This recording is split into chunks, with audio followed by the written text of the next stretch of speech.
Hello and welcome to the PCT podcast. Thank you for joining us today.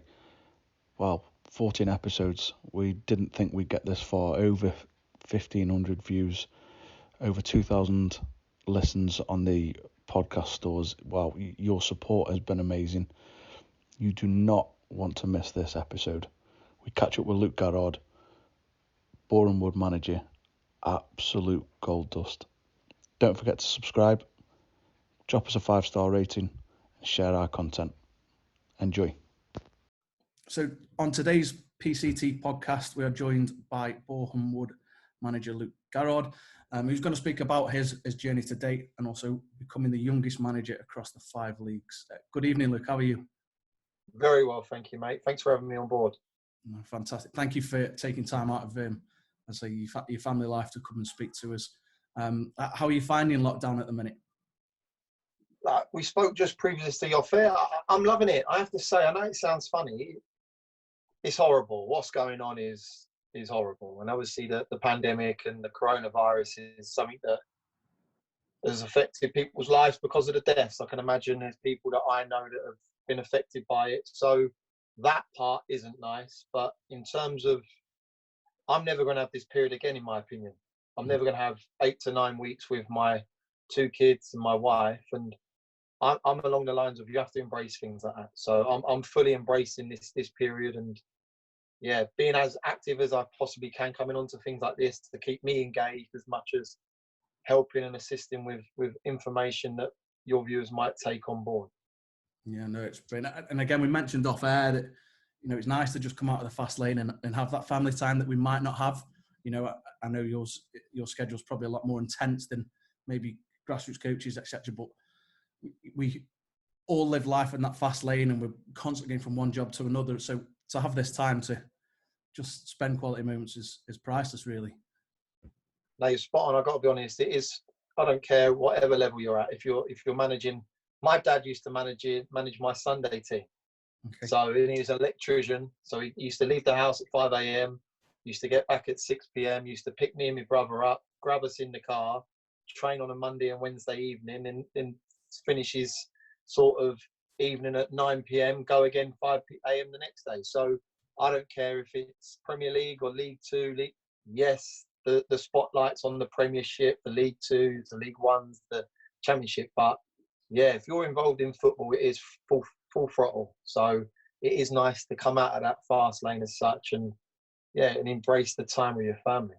Fantastic. How are you keeping yourself sort of busy during obviously this time? You've gone from such a hectic life and being so involved within the football club to nothing. I'd say nothing, but slightly less intense. How are you keeping yourself busy? So my job, I combine the first team role at Boreham Wood with the academy. So I'm like the head of football in terms of overseeing the 16 to 19s program we have within the BW Pace Academy, and also the first team. So for me at the minute, the first team's taking a back burner. We've done a lot of sort of contract talks and organising people, and with regards to, just setting them up that they're going to be safe and they're not going to be put in a position where they're not going to be paid 100% of their wages. So I have to give credit to my chairman for doing that. So that was probably the early stages of the lockdown. But with regards to the academy, we're doing remote learning, and I'm going on I've done a one-on-one session today with a kiddie online. So he's a striker and he wants to go through sort of patterns of play. How can he improve? So that's the first time I've done it, but I will open it up to the floor with regards to the academy boys if they want to go through that. But things like opposition analysis, we're going through it with the group. So there's more aspects and more sort of arms to being involved in football as opposed to being a manager, being a coach. There's scouting, there's opposition analysis, there's the analyst himself. So a lot of factors that we're doing. We had Sebastian Bassong on a Q&A today, and we had Yakubu yesterday.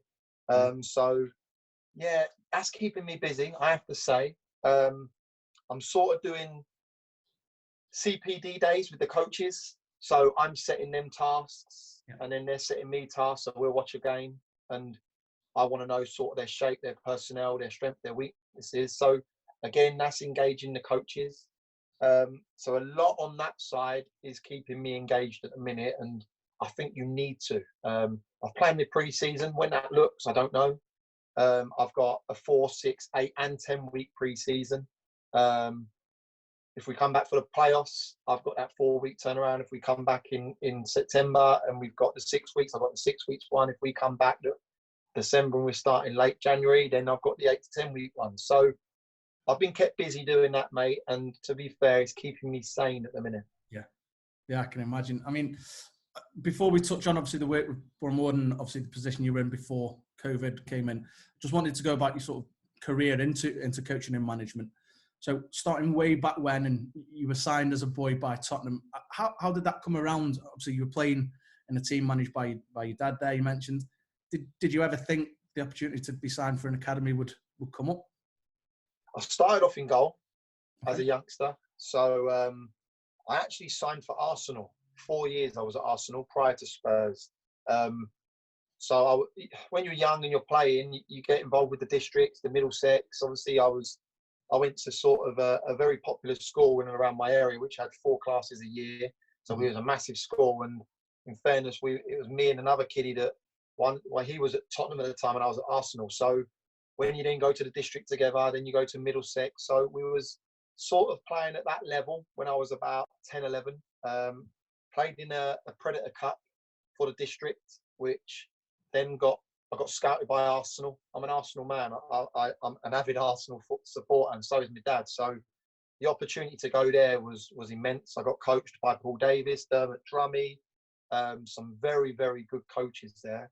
And then 4 years in, we was going to do an education program with a school called Hines Park, where you'd combine your education and your football. And it was like, the amount of contact time you'd get was superb. You'd have a training in the morning. They'd pick you up from a location close to your house. Then you go and train in the morning, do your education, train in the afternoon, do your education, do positional specific stuff later on in the evening. So the contact time was superb. So I thought, as a 12, 13-year-old, it's a brilliant opportunity. Academically, I was okay. So I would have been okay in terms of Hines Park and limiting my sort of school time. And then they pulled it. So I had a conversation with David Courtney and Brady, and it was like, I felt that I was a little bit let down because I had all my eggs in that one basket. So then I left Arsenal, got a phone call from Mickey Hazard, and he said, obviously, I've heard you left Arsenal. Do you want to come in? And he said, do us a favour, wear white kit, because obviously the Tottenham brand.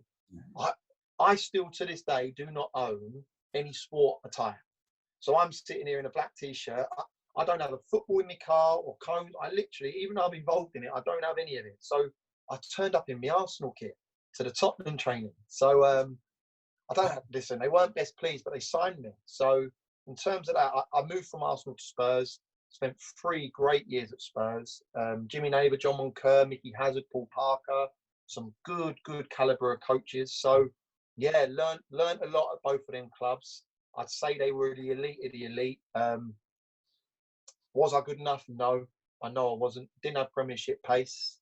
I had ability in terms of technical ability. I had good nous and knowledge. I think that starting out in goal assisted me because you see the whole game. So I was a centre half initially at Arsenal and then at Spurs. But yeah, no, great times. Loved every minute of it. You was thrown across to Italy, France on tournaments. You're playing against Inter Milan, AC Milan, Paris Saint-Germain at the Parc de France. So all the memories that I've got, a folder, massive. My mum and dad were brilliant, putting all my clippings out. So yeah, great memories. Loved every minute of it.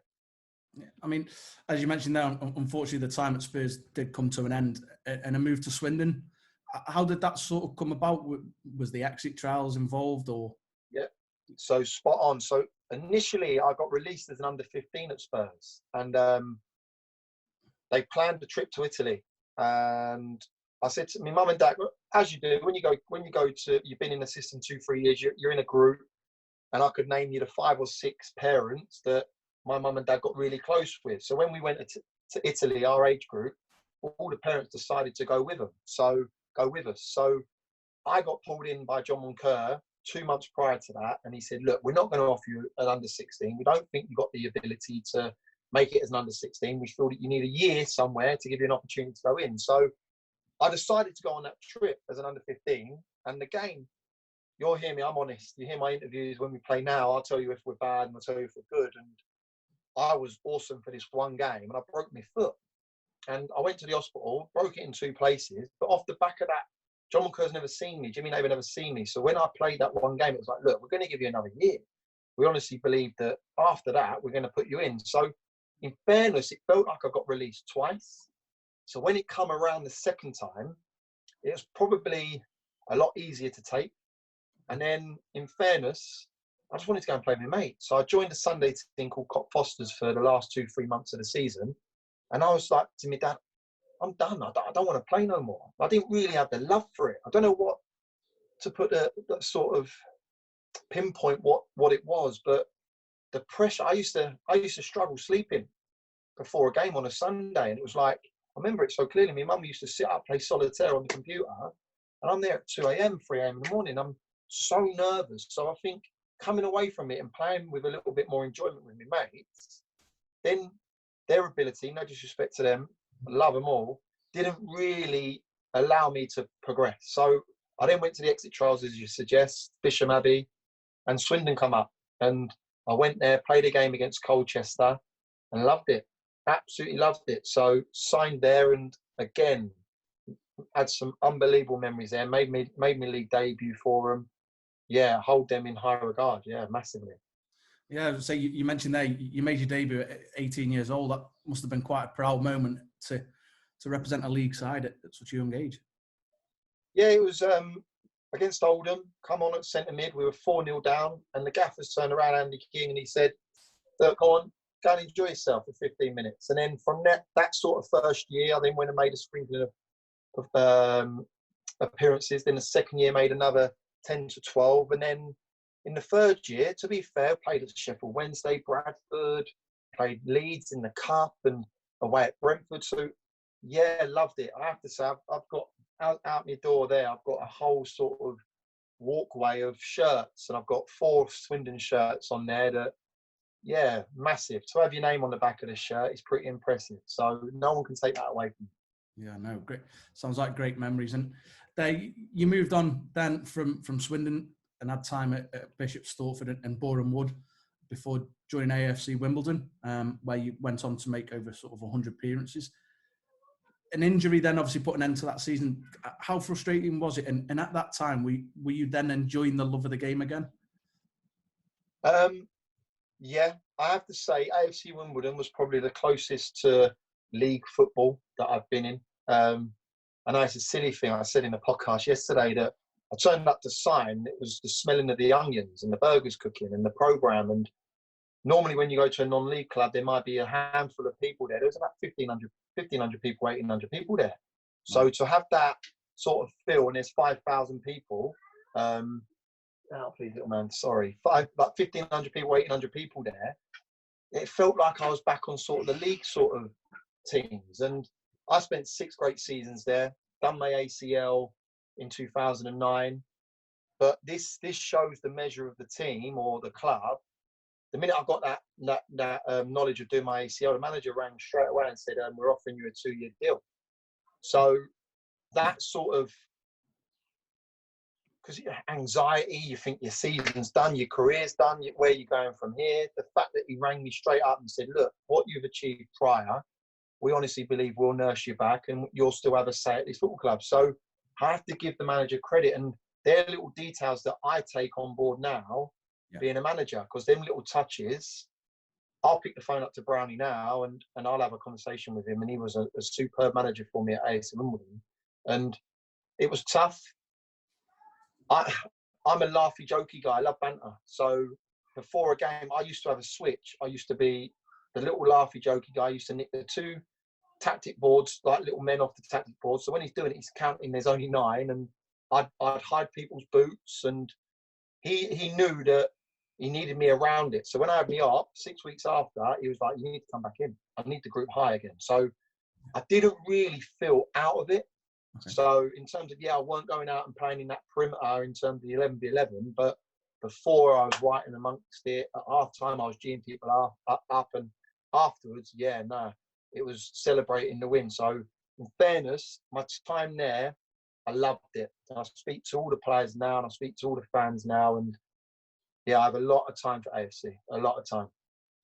And from there, sort of 2010, you rejoined Boreham Wood and making nearly 150 appearances for the club. And then the assistant manager role came up. How was that transition, and what was the reason to stop playing at such a young age? So I started at Boreham Wood when I was at AFC early, 2005, 2006. I joined Boreham Wood, part of their coaching department, so the BW Pace Academy. So I would have been a sessional coach as such, going in, doing an hour and a half session, and going home. So there was an affiliation with the club initially. I had the opportunity to join another National League club, but I just come back from my ACL and I wanted to play. So the opportunity to go back to Boreham Wood initially was brilliant. We won the league. Well, we got promoted that year, and then I've gone in and played 2 seasons purely as a player. I was still coaching within the academy. At this stage now, I was the academy manager. And then there was a change in the management team. And I've got to be honest, the chairman obviously felt that the continuity of promoting from within, I sort of know the club. I've been there now 8-9 years prior. So the identity of what's wanted, the ethos, the sort of beliefs of the club, it's been instilled in me. So I got the opportunity to become the assistant manager. Tough because we'd sort of have to deliver the session, but also I was still heavily playing. Yeah. So the balance between playing and coaching was tough. So myself and this other fella, Mario Noto, who was the first team coach, we'd set the session up and I'd say, look, I'll do this for 12 minutes. Then when I take the next session, you do it. So theoretically, out of an hour and a half, we're probably only getting about half hour each. So the discipline to maintain our fitness away from it was spot on, but you could sort of feel the transition going into coaching was more where I wanted to be. So the latter stages of that, when we started to get, well, we got out of the National South, I played the first part of the season, and then in fairness, the second part, we've recruited probably better, 100% better. And I then fundamentally stopped training. And that was at 29. Young, very young. Do I miss it? Probably not. I'd say if I was 29 and had an injury then, and it was struggling to get back and I had to retire, and then say I might go in and assist as a coach or pick the cones up, I'd probably miss it. The fact that I didn't have time to miss it because I've gone from the National South League to the first 10 games of the National League to then becoming manager, I've been thrown in at the deep end. So, yeah, the transition was sort of seamless at the time because of obviously the affiliation I've had with the club for such a long time. But, yeah, love my time with Ian Allinson as the assistant. It's the best job out there by a country mile because fundamentally, yes, you're still a part of that management team. You're still part of that think tank, but it falls on my head being the manager now. Yeah. And you're the man. If it goes well, brilliant. If it don't, it's a lonely job. So assistant manager was nice because you can still have that relationship with the players and still have that bit of banter you going in beforehand. Whereas a manager now, you've got to sort of step back and take stock of what is actually going on as opposed to trying to banter them. That's probably the hardest part of that job. Yeah, and as you say there, you were named manager of Boreham at the age of 30, the youngest manager across all 5 leagues. How big was that of a moment, and was there any pressure? Did you feel any pressure in being and having that label? So I remember the conversation. We went full time after Bromley, so we played the first 10 games. I think we had 7 points. So Ian Allinson was also working at the time, and we went full time, but he stayed in the job. And no disrespect to any manager, I don't care. You want to be involved in it. So you want to see the players' reactions. You want to see how they're training. So it was tough for Gaffer to turn up on a Saturday, even though I'm telling them how well they're training. So he made a decision that it wasn't for him, and he stepped aside. And I had a phone call from the chairman, and I was at a christening, family christening, and he said, "Are you ready?" And me being young and flash, yeah, I'm ready. Straight away, yeah, I'm ready. I'm in. I can do this. I was not ready in any way, shape, or form. I believed in what I could deliver on. I believed in my methods 100%. But that first year, I love my family. If anyone follows me on Instagram or any social media platforms, they're the forefront of my page. And you see, I do a load with them. I adore them. I was probably the worst husband and father. I was father to one at the time because I took it home. Yeah. So when you say pressure, it was suffocating because we was in the National League and it was our first year. We were flirting with 19th, 20th, 21st, 22nd. And yeah, I hate failure. I hate it. And I deem it was on my shoulders. And I needed to ensure that I needed to get this right. And it was I needed to kind of probably share that burden slightly. But yeah, it was horrible. And that's why I adore my wife so much, because if I was her, if I'd finish a game, Martin, and if we'd lost, I'm going pub. I'm going pub because I know that my mates ain't going to ask me questions because they know me. If they want to leave me for 5 minutes, they'll leave me for 5 minutes because I'm probably looking to the abyss because what could I have done wrong or better, or why did that go wrong? So yeah, it was that first year was suffocating. The last 3 games of that, I probably enjoyed 15 minutes of that season, and that was at Welling after the 75th minute when we're 3-0 up and we know we're safe. So yeah, not easy. Not easy. I'm going to rank that as probably one of my top 3 achievements to stay in the level because of the personnel we had within the dressing room, and I'm not being disrespectful to them in any way, shape or form. It was our first year in there, and yeah, I learned a lot about myself, the level, and where we needed to improve. Yeah, I mean, a bit of a personal question as such. Did you, at that age, at the age of 30, face any challenges from players who were maybe either the same age or older than you? Was there anything there that you had to deal with? The toughest thing was probably the way I had Danny Woodard, who was older, Ricky Shakes that was older. I'm going to say Joe DeVera that I know of around the area. They were fantastic. The problem I had to an extent was the squad that had played with me previously. And they weren't disrespectful, but it was, I've gone from going out on nights out with them, going on trips to Marbella with them, being one of the boys, to now calling me gaffer. And the transition for them and me, because being me, I don't know why, and I've done many of these, and I say if I was to give myself any sort of knowledge from this to now, just be me.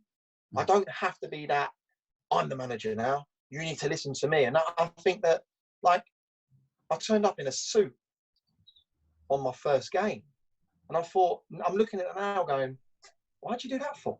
But the reason why I did it was because I just felt that I needed to see that sort of authority, and they needed to see that I was the guy in charge.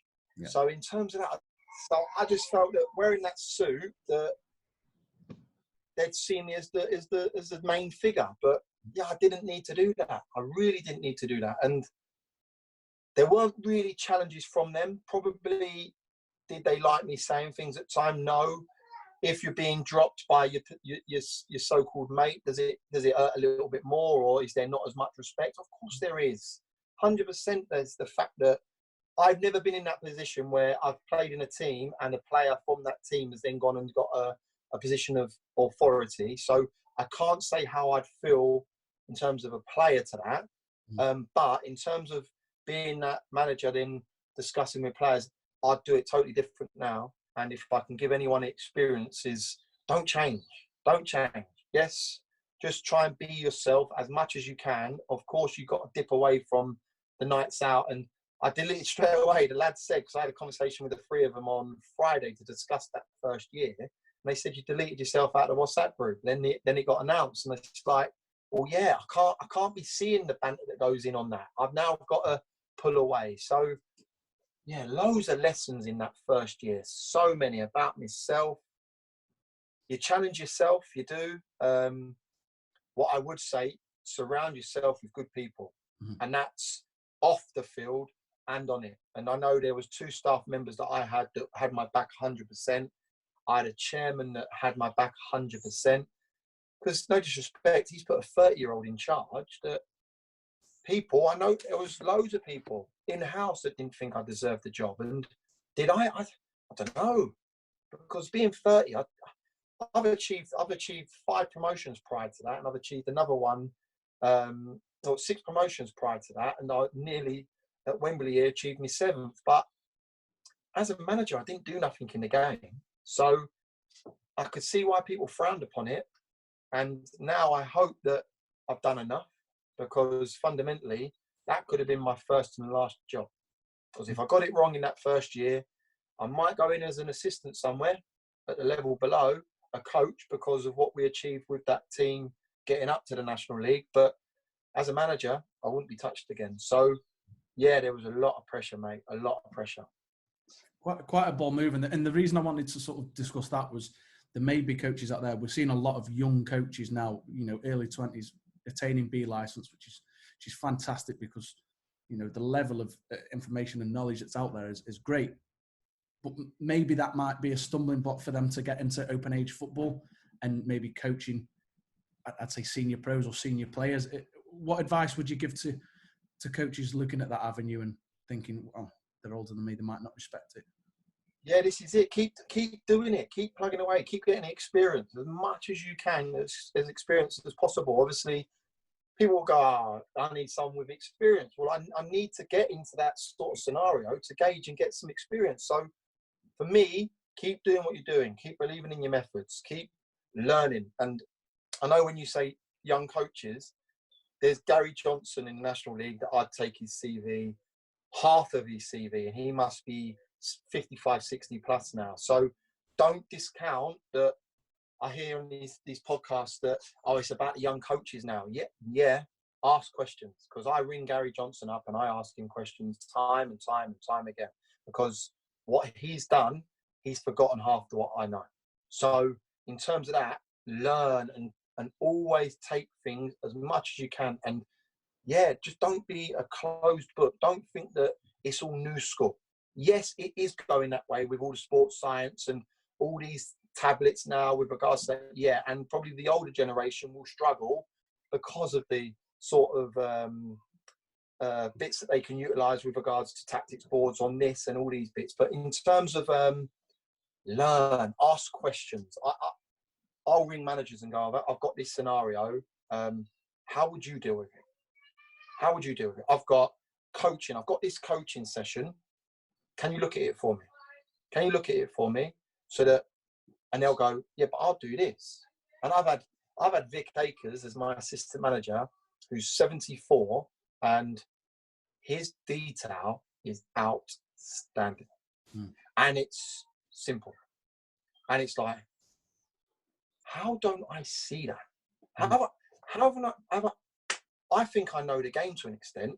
I'm nowhere near to knowing it what I want, but I think I know it a little bit. Vic Akers will go, blah, blah, blah, blah, and you'll go, wow. And it's in his Vic sessions. What do you reckon?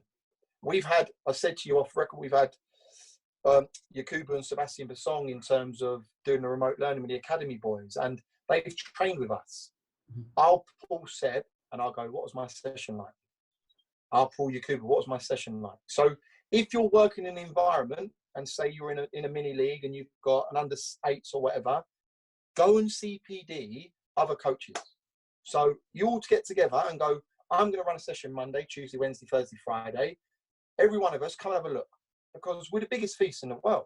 Because I'll look at your session and I'll go, love that. And I'll manipulate it in favour of what my points I want. So yeah, information's power. Information is massively in power. Keep plugging away. Look at Dan Cowley, who's the Huddersfield manager. Yeah. And he was at Concord in the lower levels. He was combining that with a PE teacher with his brother, and they kept working at their craft and their craft and their craft. And I spoke to him 2 weeks ago, as I do, because I want questions and ask. And I said, what have you changed from when you started at Concord? Nothing. Why? Because I believe in my methods and I believe in my beliefs. Yes, the personnel are better, and you evolve to what your environment allowing you to evolve to, but my beliefs maintain the same. So yeah, ask questions, keep plugging away, keep doing what you can do on the training pitch in terms of that, and learn from everyone, because trust me, I'm constantly learning. And if I was to watch your session, I'll go, wow, yeah, I'll take that and that. And it aids me, it helps me. And I know I listened to a podcast with Brendan Rodgers, and the first thing he did when he went to Celtic was to talk to all the under nines all the way through to the 23s, and sat them all down. He said, "If you have a good session, put it on my desk." They all said, "Okay." So not only does it engage them, because okay, so he's going to look, but he's going to learn. And he said in that podcast, he put them in his archive because some of them were fantastic, and that's Brendan Rodgers. So if Brendan Rodgers can do it, Luke Garrard at Boreham Wood can do it. Yeah, no, just listen to that. It's really sort of inspirational, and there might be people out there doubting sort of their methods and beliefs, and to hear that, massive. No, 100%. That's massive. Back to sort of management stuff. You reached the player final in the 2017-18 season. Talk to us about that season then, and what sort of learning did you undertake in what was a positive season despite the result? Yeah, listen, we failed. So I failed, didn't change it and evolve it in game. If the viewers know, Tranmere lost a man in the first minute and the game plan went out the window, but I didn't dictate that. I didn't change it, and it haunts me to this day. I had the best day and the worst day of my life on that day, because my son, who's currently sitting on my bed being quiet over there, I walked him out of Wembley. So hand in hand with my 3-year-old, I walked him out at the hub of football. He's unbelievable. So in terms of that was the best day. It ended there.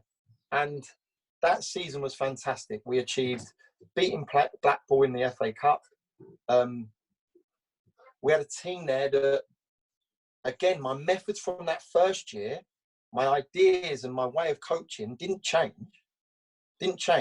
My recruitment was a lot better.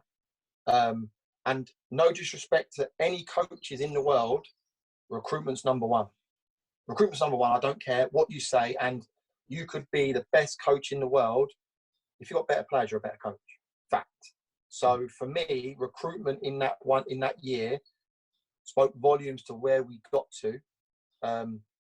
Hence why the following year we finished 20th. My recruitment weren't good enough. My recruitment was poor. I felt that I was recruiting the right personnel.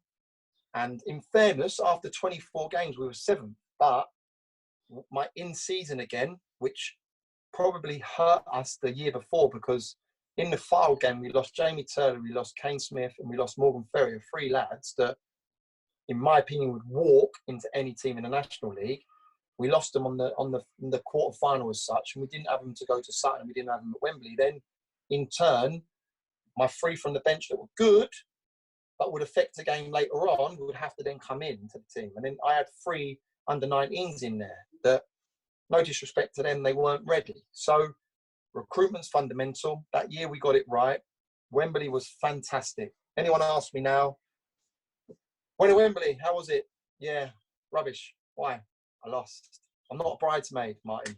And I don't care what you say, you go to Wembley to win. Yeah.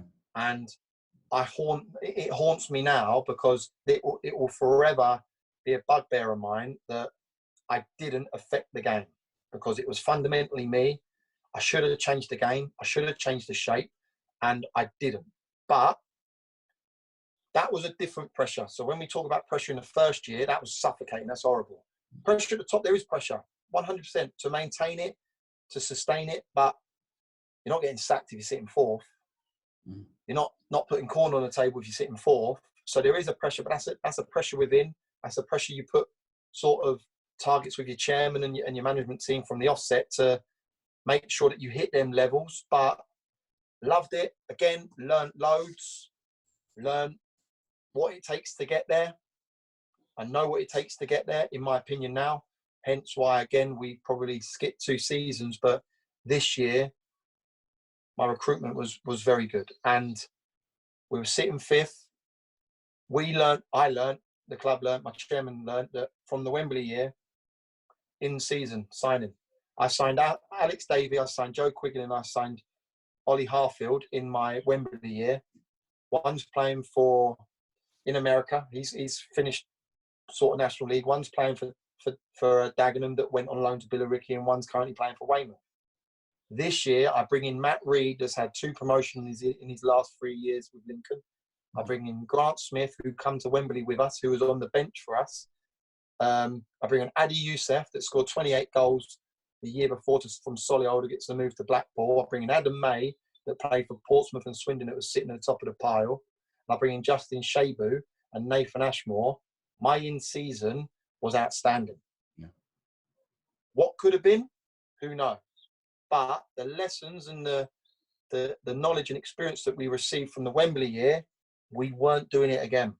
We weren't leaving ourselves short in season. So there's loads of positives from that Wembley year, because recruitment shows that if you get it wrong, it doesn't matter, because my methods didn't change from the first year to the second year to the third year to the fourth year, but we finished 19th, 11th, 4th, 20th. My method's exactly the same again, currently 5th. So personnel helps. It does help, but yeah, loads to learn, mate. Loads to learn. I mean, you mentioned that the following season didn't match up to, you know, the heights that you achieved the previous season. I was going to ask what the cause was. You've mentioned there that, you know, recruitment maybe wasn't quite right. How much of a hangover was left within the club, and maybe yourself as manager, and can that have an effect in the club? Yeah.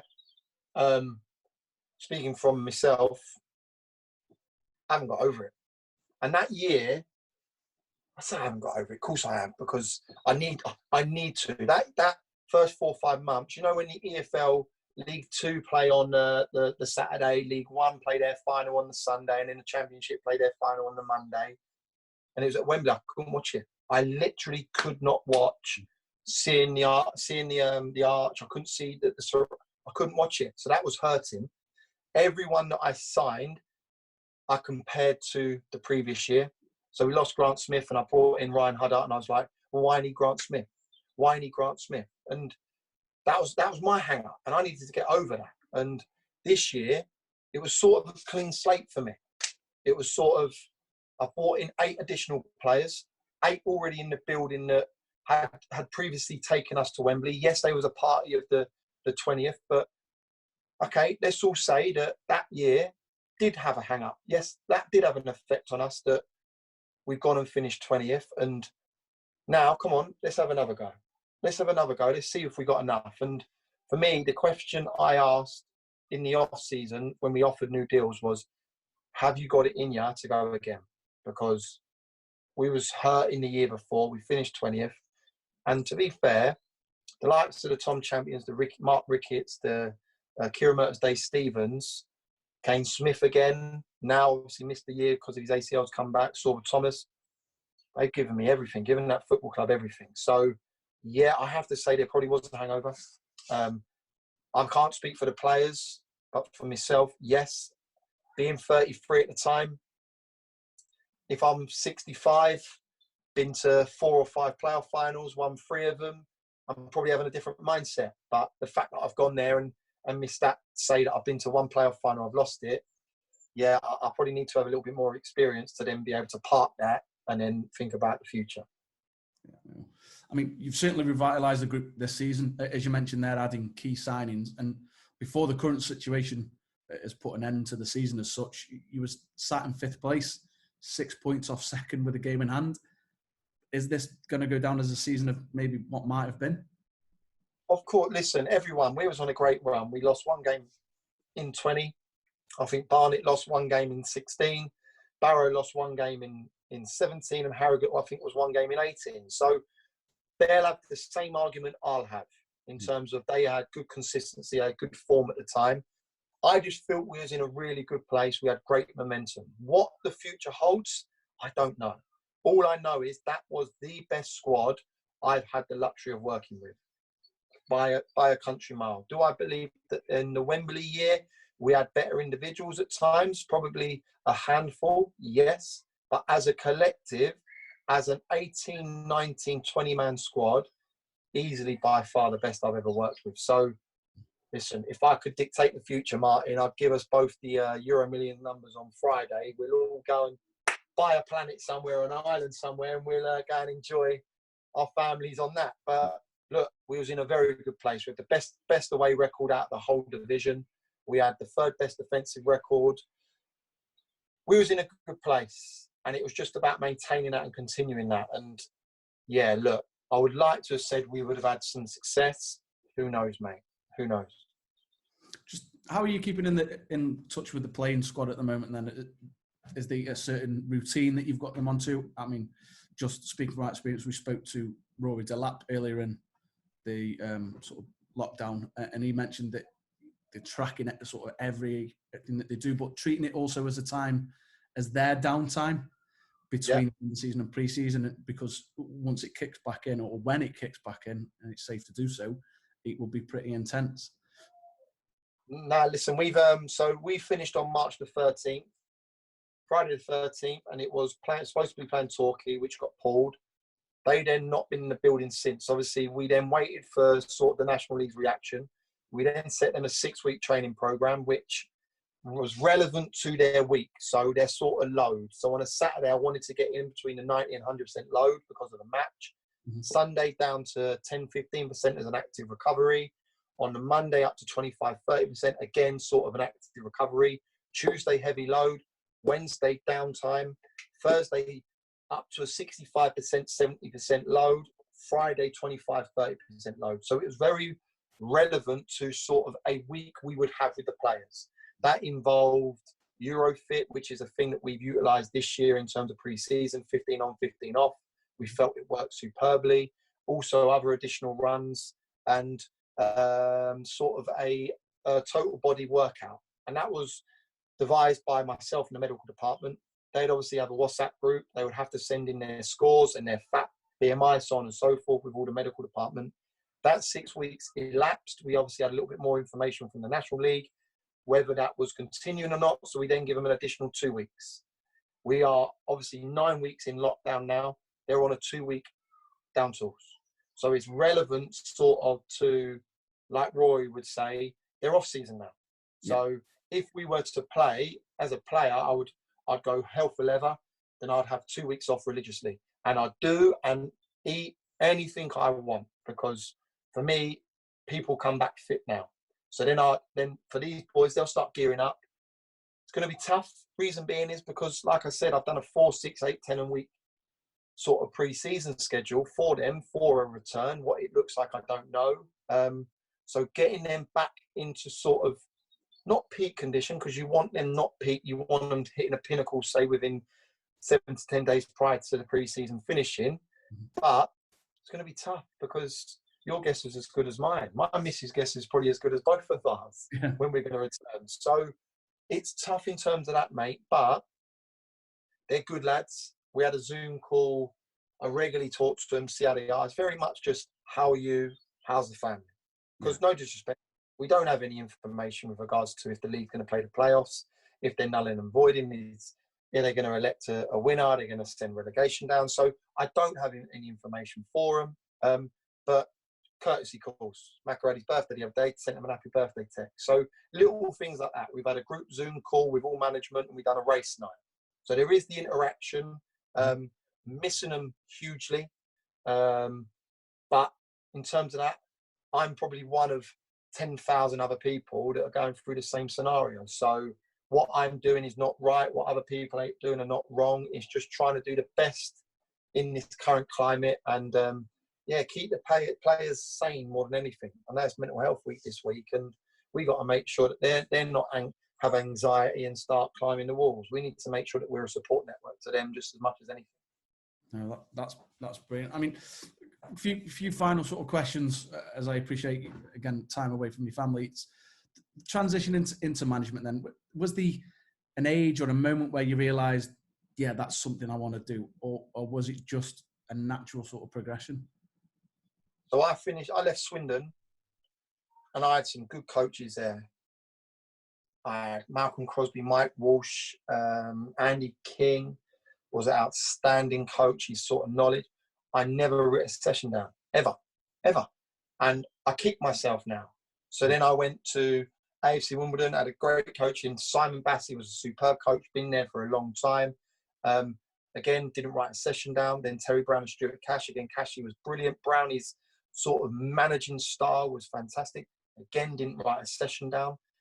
I was doing removals with my brother, combining sort of early stages, and then an opportunity come at Boreham Wood where my brother's mate was the academy manager, and he said, look, he knew my background, he knew that I could play the game, I should have a little bit of knowledge, so I started coaching there, and I loved it. But in terms of becoming an assistant manager, like I said, I fell on my feet because I was involved in the club for 7-8 years. Once I was assistant manager, did I actually think I wanted to be a manager? Not until towards the end, when, like I said, I was combining an assistant manager and a player. So fundamentally, I still had the player's head on. Then I knew that I had to put that on the back burner. That half of the season in the National South, I started to believe I wanted to be a manager. And I have to say, out of the two, I prefer being a manager. Much prefer it. I like trying to solve conundrums. I like finding. If I see I like seeing a shape and going, how am I going to affect that? How am I going to affect that causes them problems and enables our strengths? So I like that. That's the sort of thing I do like. I like on a Sunday, if we're in the season, if we got a Tuesday, I'll get up 5 a.m. religiously and I'll watch 3 games back to back. And I won't clip them, but I'll write notes and I'll do everything with regards to send it to the analyst. That's the part of it that I absolutely love. And then trying to find a solution, whether that's a session, how that looks in the session, trying to make it relevant to the information I'm giving them to them in terms of in the analysis suite. They're the sort of things I buzz off. I love. I think that, trying to find conundrums and solving them is a big thing that I kind of buzz off. So to further that, to any aspiring coaches, managers, whatever age, who were listening, how much did you learn and how invaluable was it being an assistant before becoming a manager? Loads. I never got it wrong. Never got it wrong. So whereas like you'd say things and say, I do this, and it went wrong, it's on his head.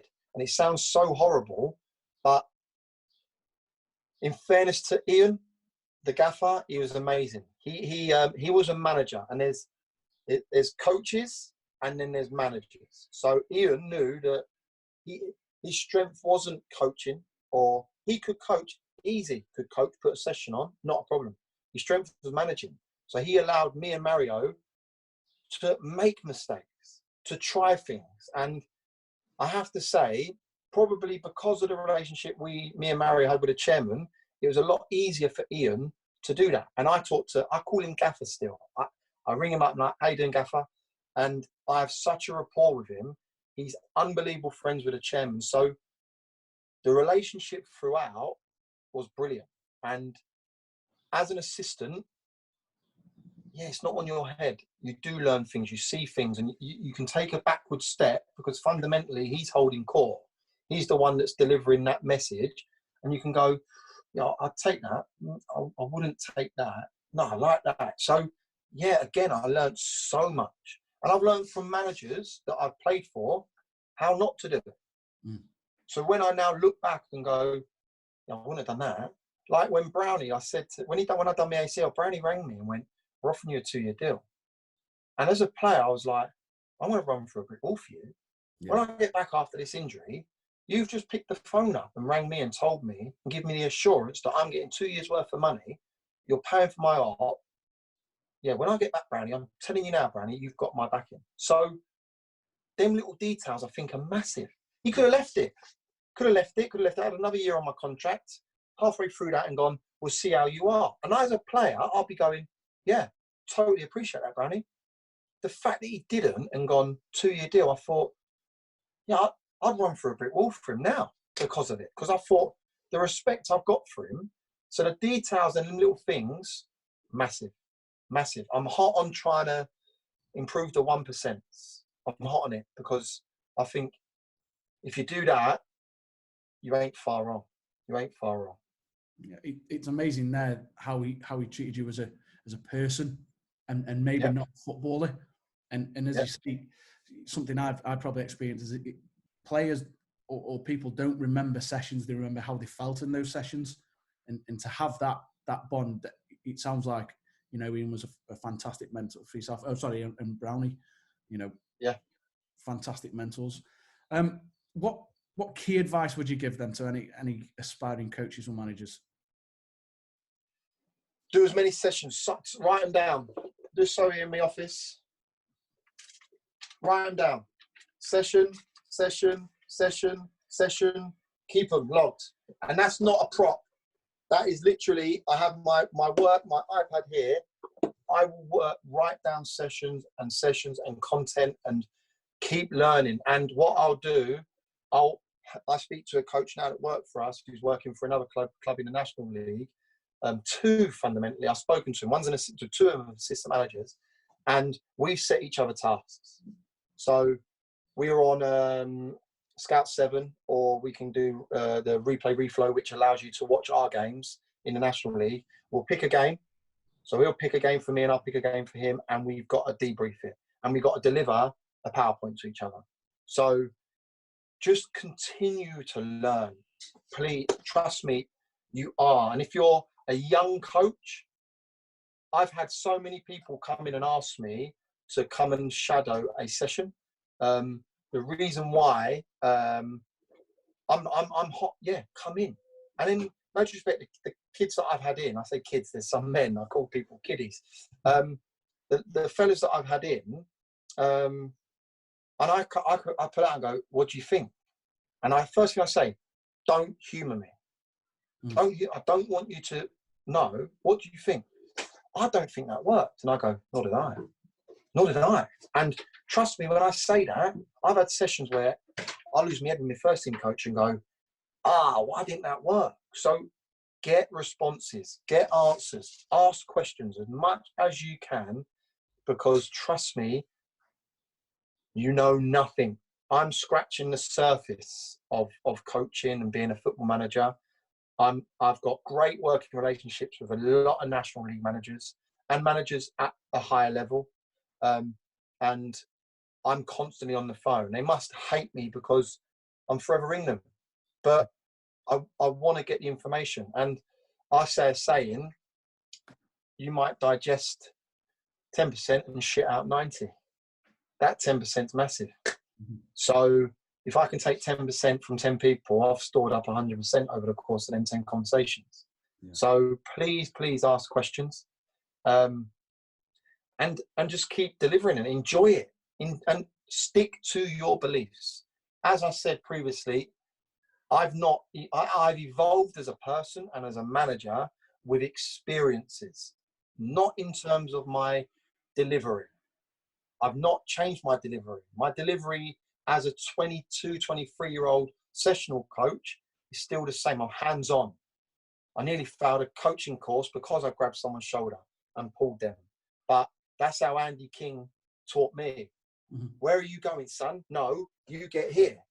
That's how I was taught. Obviously, that's not what you want as a 7, 8-year-old. I get it. And I don't do it to 7, 8-year-olds. I do it to grown men. But yeah, just keep learning, keep evolving, keep doing what you're doing, and stick to your beliefs. Because trust me, you'll progress, and you will, and you will, and you will. Read, learn as much as you can. I'd never listened to a podcast in my whole time, 34 years, never. In this period, I go cycle every morning, and I've got Footballer's Mindset. I've got Gary Canine, which is talking about all the podcasts and setting environments and all them things. Now, and I'm not saying, but I've taken so many little bits. Again, I write them down in my pad, and I'll use them. And they're not so much sessions, but the terminology, the analogy to say one thing and then what it looks like and deliver on another thing. So, yeah, for me, read, learn, take as much information as possible, and be willing to express and share ideas, because I think that's the key. That's massive, and it certainly hit home with me. So I'm sure any listeners tuning into this will take massive amounts from that. Luke, I appreciate that. We do finish off with a little bit of a quick fire question round, and it is a loose term because it never usually is quick fire. No worries. But we'll just finish off on this. Best experience in football to date?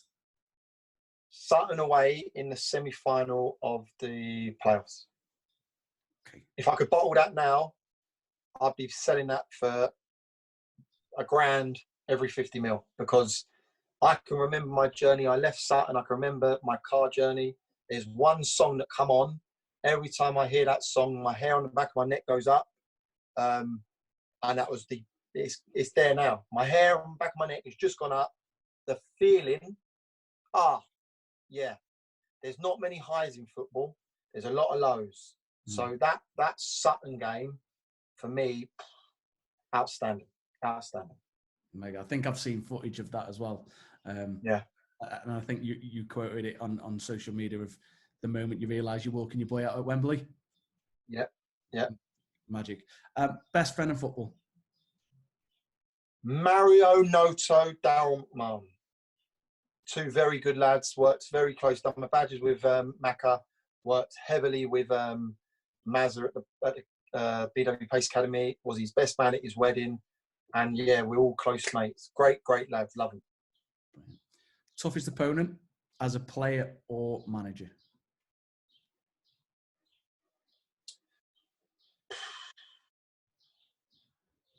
Mickey Mellon, Tranmere.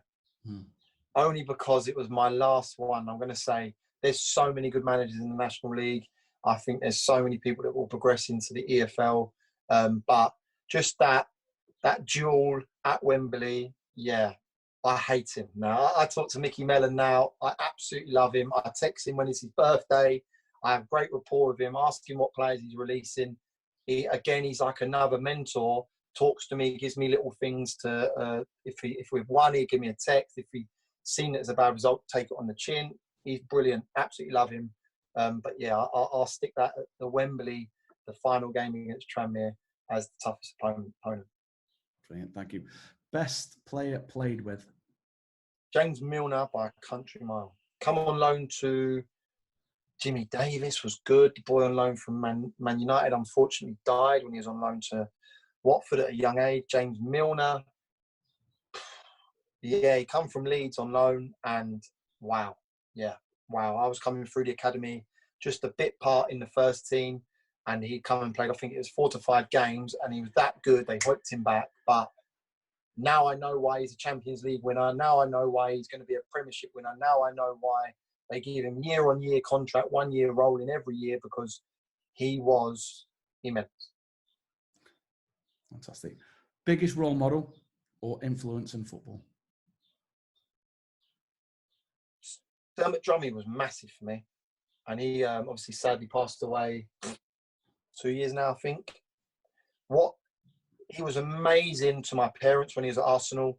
And yeah, he went on to Chelsea. We kept in contact because obviously we had 4 years at Arsenal, and he'd constantly text me if I got to move to Spurs, then to Swindon. Then throughout my career at AFC, he was like the first one to pick up the phone when I got the job at Boreham Wood.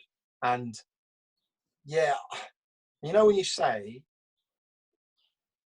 I can't tell you his coaching sessions, but as a bloke, he was just amazing. He was just amazing. So he had a massive influence in not in terms of my career, but the way to conduct yourself. I'm not being funny. Like, I will ask all my players, how's the kids? How's your missus? How's the parents all right? Because no disrespect, we're all human. And listen, I could harp on about he was just a top fella. Top fella. High praise there. Describe yourself in 3 words. Loyal, hilarious, humble, hardworking. Yeah. Hardworking. Yeah, loyalty for me is massive. Yeah, hardworking and absolutely hilarious. Is there anybody you would recommend or like to hear on the podcast? I've got a few. I can give you Daryl McMahon. I think Dave Challoner, Daryl McMahon, they've got a story to tell.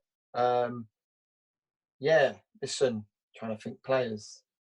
Johnny Main would be outstanding for you, what he's done in non-league, but it depends on what you sort of want, because he didn't have the greatest of ability, but my God, he was some goal scorer. So sort of, if you're coming through it and you're not sort of technically great, you're not sort of playing in the pros, or you're not at a club, but yet if you can go and boast 100 odd goals in 100 games for Tunbridge and 120 goals in 130 games for AFC Wimbledon, trust me, there's a level for you. So yeah, them three, I'd say they've challenged Darren McMahon, and I'd love to listen to Gary Johnson. Love to listen to him because I talk to him every time we play against each other and wish each other well. Yeah, there's loads, mate. There's loads I could say, but them three fundamentally. We'll look to reach out as I say. The idea is to speak to a wide range within football, and as you mentioned, and I will quote you on it when we release the podcast. Of if you can digest 10%, the more people you speak to, you're going to build up such a network of unbelievable information. So yeah, Luke, I just want to say again a massive thank you for taking the time to speak to us today. Listen, I've thoroughly enjoyed it, Martin. I've absolutely loved it, mate. And I've said, like, talking's massive. Mm-hmm. I've had an hour and a half with you now, and it's flown by. Yeah. So, now listen, really appreciate the work you're doing, mate. I think it's fantastic. This is the way forward because we don't know what's going to happen, pal. We all love to be out on the training grid.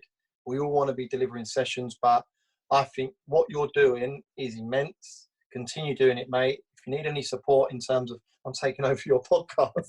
If you need any support in getting numbers, I've loved it. I've absolutely loved it. The way you conduct yourself, your manner, mate, brilliant. So if you need any help in getting anyone on board, I will 100% give you a thumbs up, pal. No, that's really, really appreciated. And you've hit my heartstrings there. I appreciate such high praise.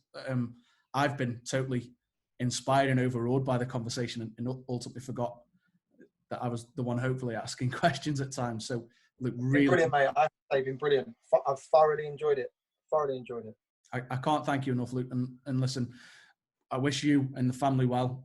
I hope you stay safe during this time. And when it's safe to do so, I wish you and all the staff and players at Boreham Wood well when it resumes.